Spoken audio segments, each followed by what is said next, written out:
These two scenarios you would like to see yourself in. Joking in front of the world or laughing super confidently in front of the entire world. The choice is obvious. We all want to be confidently laughing in front of the world.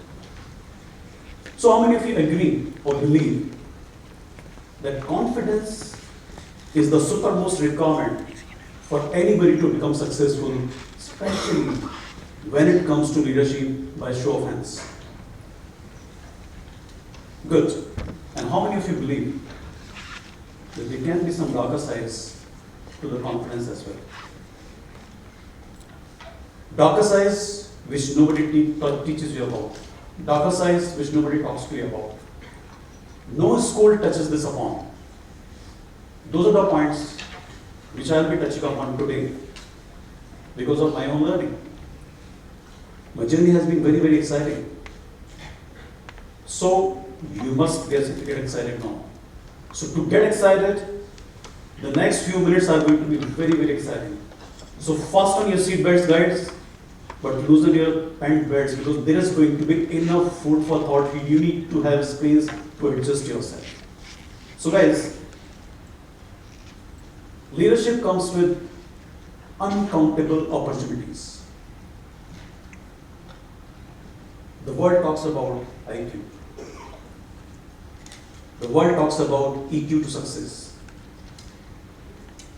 Nobody talks about what happens after you have attained the success. To sustain your success, you need another quotient. Nobody touches upon this. And I have seen some devastating careers going for a toss because of this lack of knowledge. So let me relate this with one of my own experience. And that quotient actually I would like to address upon is called sexual quotient. So I'll start with this particular thing with an example from my own life. So in many years back, in one of my previous organizations, I was new to the leadership roles and I had recently become the organization's head. Now, as a result, the entire organization, every HOD was reporting into me. And there was this good-looking lady, another HOD, who was also reporting into me. I must say, attractive for sure. So, like many other HODs, whenever they used to have an issue, they used to come into my office in my room and discuss the challenge. I would give a solution. This lady also used to come into my office once in a week or once in 2 weeks type of thing, which was normal, all time it was only official discussion. Gradually, I saw a shift in the behavior of hers. Now this lady who used to be coming very less, I realized she was coming every single day with some or the other point to discuss with me. I found something not very comfortable there. Then my observation skills came into force. I realized some patterns. So I realized not only the topics that she was coming to me to discuss with was not really 100% official, which could have easily been resolved by her as well. But at the same time, there was a difference in the behavior as well. Earlier when she used to be coming to my office, she would knock at the door. May I come in, sir? Yes, please come. But now I saw a shift. Off late when she was coming to my office, she would knock at the door, greet, hi, may I come in? Okay.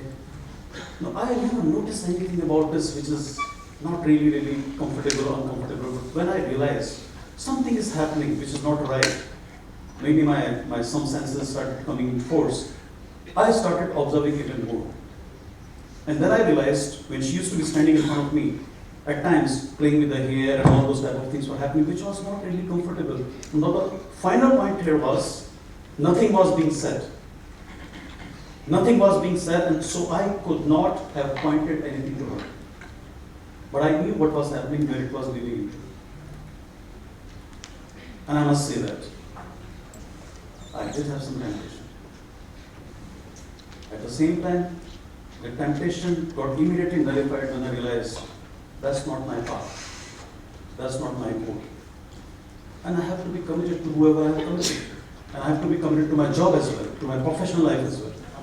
So I had to get some idea to handle this. Now, this was not taught in any of the business schools, how to handle such a scenario. So I took help of my EA, my executive assistant. She used to be sitting just outside my office. She used to be having a visibility to whoever was entering into my office. So I called her once. I said, see, whenever this lady comes, please, with some other excuse, come behind her, be in the room till the time she has not left. She said, what happened, sir? I said, no, nothing. Just do what I told you. So she started doing that. Gradually, this lady HOD realized things were not so good, and her business again became as it used to be earlier. This was one of the initial incidences which I faced. Without any appropriate knowledge, I was able to handle this, and then I realized the importance of this as I grew in my professional journey. I realized so many careers, so many promising journeys, so many successful leaders have fallen completely at a loss because they couldn't handle such a temptation appropriately.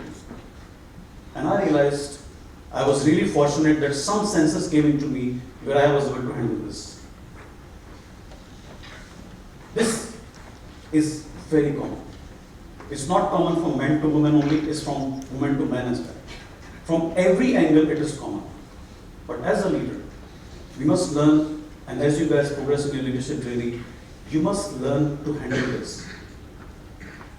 Leadership, especially successful leadership, comes with enough opportunities to seduce and get seduced, but avoid the temptation.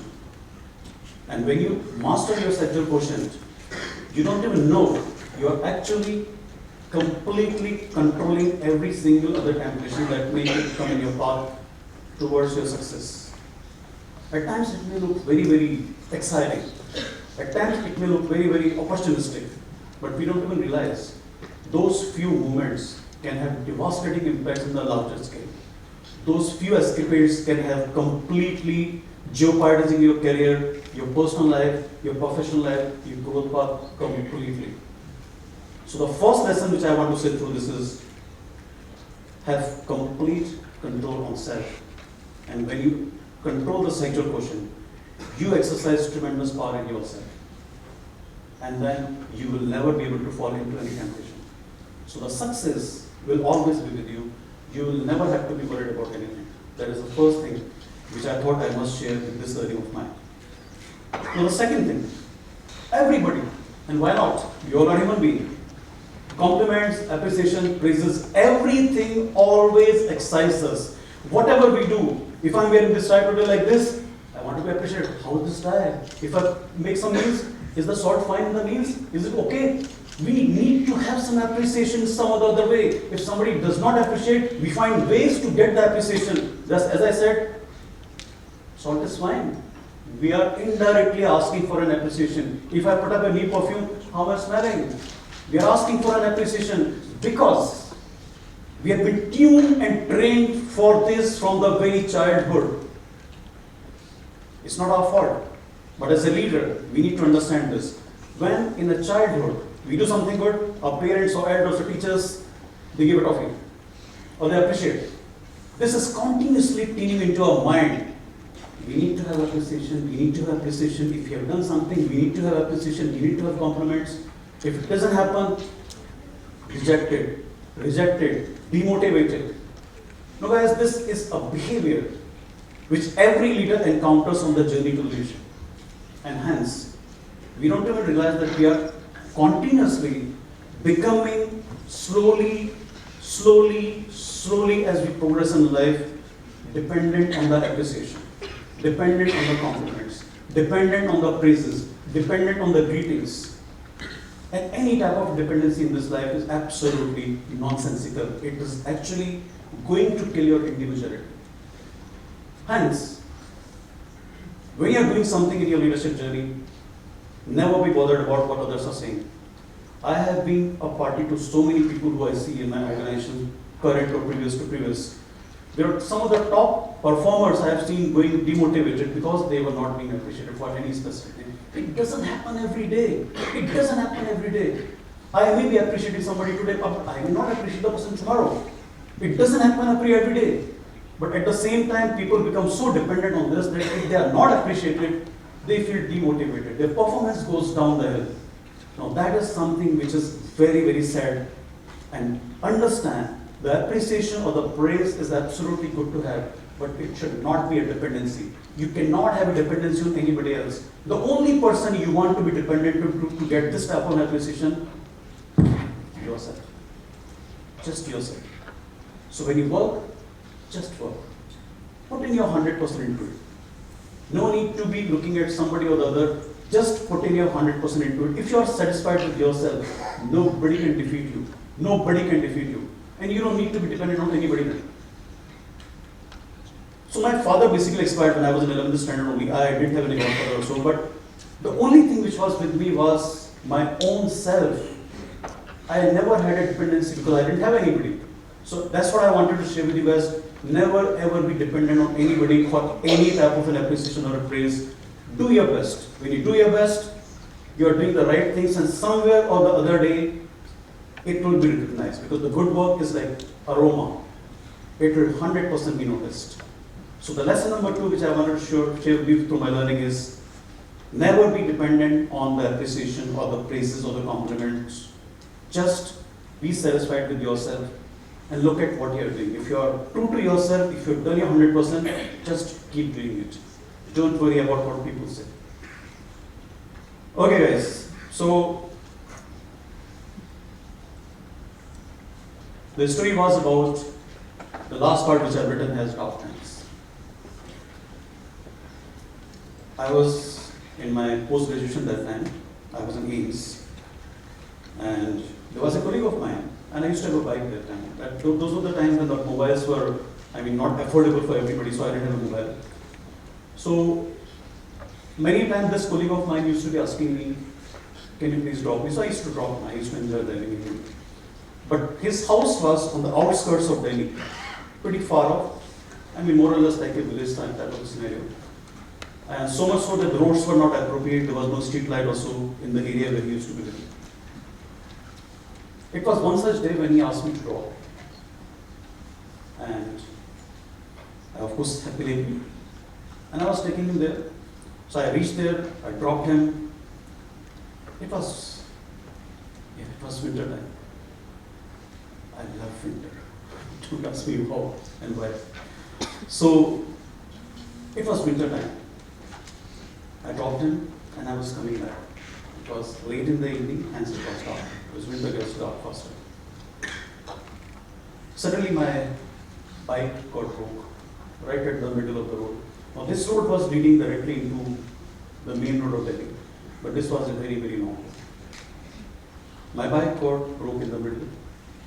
I tried my level best, it didn't start.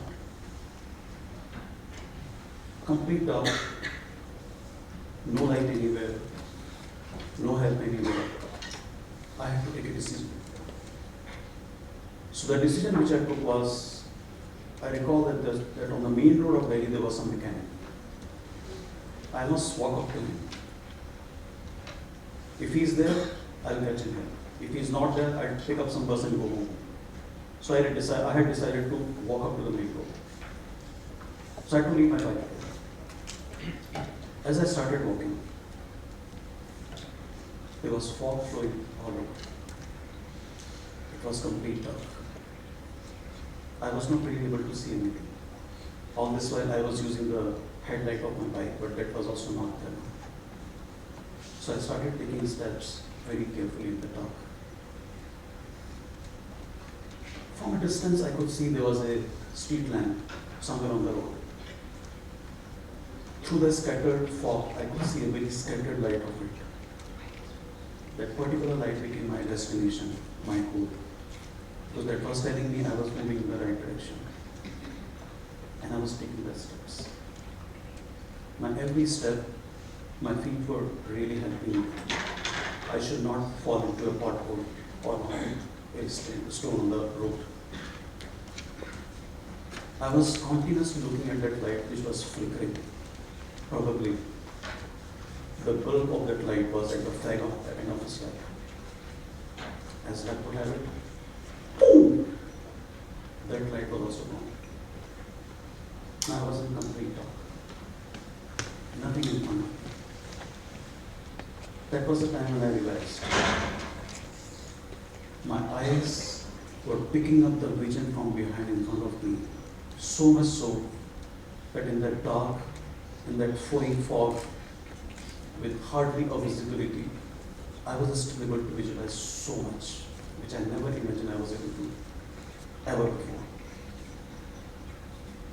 My ears, they were listening to the micro sounds in the surroundings. Again, I never believed that they could hear so well. My whole body in a 360 direction had got complete perceptive powers out of it, and it was able to perceive everything happening in the surroundings. My nose, every single smell emanating from the trees or the bushes in the surroundings, I was smelling, which I never knew it existed before it became so dark. And on top of all, I saw a different control in my own mind, a control which I had never believed I had ever had, I could ever have. That control was unimaginably strong. It was super powerful. And with that control, where my entire body was completely helping me, every single sense from inside of me was helping me to take that path in the darkness, I was able to reach the main road and get the lead. That particular day I realized, in our entire journey of professional life and leadership, we keep on sulking, do we have a godfather or not? We keep on sulking, do we have a guide or not? We keep on sulking, do we have a proper mentor or not? Guys, I realized, it's all inside us. It's all inside us. We keep searching for it. We keep looking at the people. We keep trying to copy people. Why? It's all inside us. That particular time of darkness which I encountered at that particular time gave me the confidence to encounter any darkness of life thereafter. Only basis on one thing, to have confidence on self. To have the confidence on the superpowers that all of us carry with, which we never tap in our life, which we are continuously looking at somebody else to help us with. That's the leadership lesson which I believe we all must remember with us. Dark times. Dark times are always an opportunity. When you encounter the dark times, never shy away from them. Don't look for a help too extraordinarily. Because dark times, when you pass through that, are an excellent learning for you. The power of learning which you get at the dark times, you will never ever be able to encounter when the lights are on. There's the third leadership lesson which I learned, which again, nobody had ever taught to me in any of my business schools or any of my schools of leadership forums. But we must remember this as a leader, as you guys are going to start in leadership training now. These three aspects which are displayed here are extremely important for all of us to remember. As we become a leader, as we become bigger and bigger leader, we must remember the first and the foremost thing is to lead yourself first. If you cannot lead yourself, you cannot lead others. And if you cannot lead others, you are not a leader. The leader has to learn to lead others. And you can lead others, you can lead yourself when you master these. Control yourself, lead yourself first, and you will become a leader. No. You will become a successful leader. No. You will become a sustainably successful leader. So remember, when you do this, you keep practicing. A day comes, a time comes when you decide yourself, do you want to be choking in front of the world? Or do you want to be